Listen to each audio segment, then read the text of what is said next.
नमस्ते गाइस, आज की फाइट वीडियो में बात करने वाले हैं UFC 298 के बाद new pound for pound ranking क्या है, इस कार्ड में जिन फाइटर्स ने फाइट की थी यानी कि UFC 298 में फाइटर्स की सैलरी क्या रही, हर एक डिवीजन की अब न्यू रैंकिंग्स क्या है एंड ऑल्सो इसी के साथ इस वीडियो में ये भी बात करेंगे कि UFC 298 के बाद कौन कौन से फाइटर्स को कितने दिनों के लिए सस्पेंड किया है। तो सबसे पहले स्टार्ट करते हैं new pound for pound ranking से, जहां पर हम देख सकते हैं अलेक्जेंडर वोल्कानोव्स्की को नॉकआउट करने के बाद इलिया टुपोरिया ने एक बहुत बड़ा जंप लिया है, जहां पर वो इस लिस्ट के टॉप 15 में भी नहीं था, बट अब UFC 298 में विन लेने के बाद वो आ गया है नंबर 5 पे। इसी के साथ अलेक्जेंडर पहले नंबर 3 पे था, बट इलिया टुपोरिया से बीट होने के बाद वो 4 प्लेसेस डाउन चले गया है और अब उसका रैंक है number 7। Welterweight champion Leon Edwards और light heavyweight champion Alex Pereira, इन दोनों को एक एक रैंक का पुश मिला है, जहां पर अब लियोन एडवर्ड्स की प्लेसिंग है नंबर 3 और एलेक्स परेरा नंबर 4 पोजीशन पे आ गया है। इसी के साथ जो फाइटर्स नंबर 8 टू नंबर 11 पे हैं, वो सब एक एक रैंक नीचे चले गए हैं, वेयर शॉन स्ट्रिकलैंड 2 प्लेसेस नीचे गया है और एल्जमेन स्टर्लिंग 3 प्लेसेस डाउन चले गया है। इस पाउंड फॉर पाउंड रैंकिंग में lightweight champion Islam Makhachev still number 1 पर है, where heavyweight champion Jon Jones number 2 पे है। अब इसके बाद थोड़ी सी मनी की बात कर लेते हैं, क्योंकि सब लोग इसको सुनने में एक्साइटेड होंगे। तो सबसे पहले हेनरी सोउडो से स्टार्ट करते हैं, जहां पर हेनरी सोउडो ने अर्न किए $150K, वेयर मिराब दिलिशवली की बात करें तो मिराब दिलिशवली ने अर्न किए $210,000 को।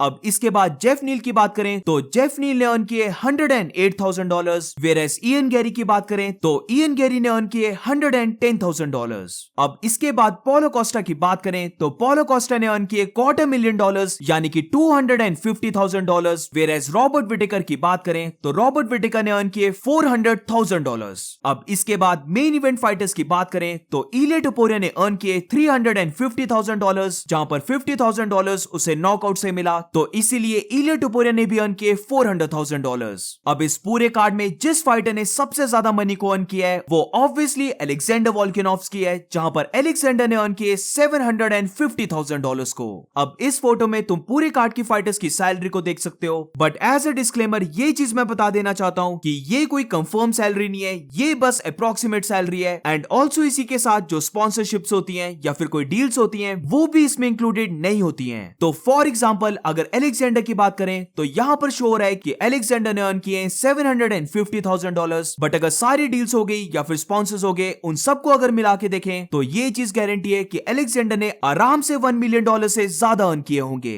अब इसके बाद बात करते हैं UFC 298 के बाद फाइटर्स को कितने डेज तक सस्पेंड किया गया है। तो सबसे पहले मिराब और हेनरी की बात करें तो मिराब दिलिशवली को जो कंपल्सरी 7 डेज का सस्पेंशन होता है वो लगा है, वेयरएस हेनरी सोउडो की बात करें तो हेनरी सोउडो को 180 डेज का सस्पेंशन लगा है, जहां पर ये पॉसिबिलिटी है कि उसका लेफ्ट फोर आर्म ब्रेक हो चुका है। इयन गैरी और जेफ नील दोनों को ही 7 डेज के लिए सस्पेंड किया गया है, वेयरएस पोलो कोस्टा और रॉबर्ट विटेकर की बात करें तो इन दोनों ही फाइटर्स को 180 डेज के लिए सस्पेंड कर दिया गया है, जहां पर रॉबर्ट विटेकर के लिए पॉसिबिलिटी है कि उसका हैंड ब्रेक हो चुका है, वेयरएस पोलो कोस्टा की पॉसिबिलिटी बन रही है कि मे बी उसका फुट ब्रेक हो चुका है। अब इसके बाद इलिया टुपोरिया की बात करें तो अगेन इलिया टुपोरिया को भी सिर्फ 7 डेज के लिए सस्पेंड किया गया है, वेयरएस अलेक्जेंडर वोल्कानोव्स्की की बात करें तो यहां पर मुझे लगा कि डेफिनेटली अलेक्जेंडर को भी 180 डेज के लिए सस्पेंड किया होगा, बट अलेक्जेंडर को सिर्फ 45 डेज के लिए ही सस्पेंड किया गया है। यानी कि अगर अलेक्जेंडर 45 डेज के बाद डॉक्टर के पास जाता है और डॉक्टर ये बोलता है कि वो कंप्लीटली हेल्दी हो चुका है, तो फिर वो 45 डेज के बाद ही रिटर्न कर सकता है। ये चीज मैं अपनी लास्ट वीडियो में भी बोल चुका हूं और मैं यहां पर भी बोल रहा हूं कि ऑब्वियसली सब जानते हैं कि अलेक्जेंडर डिजर्व करता है इलिया टुपोरिया के साथ रीमैच फाइट करना, बट स्टिल अलेक्जेंडर को चाहिए कि वो एंड ऑफ द ईयर तक फाइट ना करे, उसे चाहिए कि वो अपनी बॉडी को प्रॉपर वे से रिकवर होने दे, क्योंकि अगर by chance Alexander mid of the year तक रिटर्न कर लेता है, जहां पर लेट्स सपोज UFC स्पेन में इवेंट करवाती है, फिर तो इलिया टुपोरिया फाइट करेगा, तो मैं बिल्कुल भी नहीं चाहता हूं कि अलेक्जेंडर वहां पर फाइट कर ले।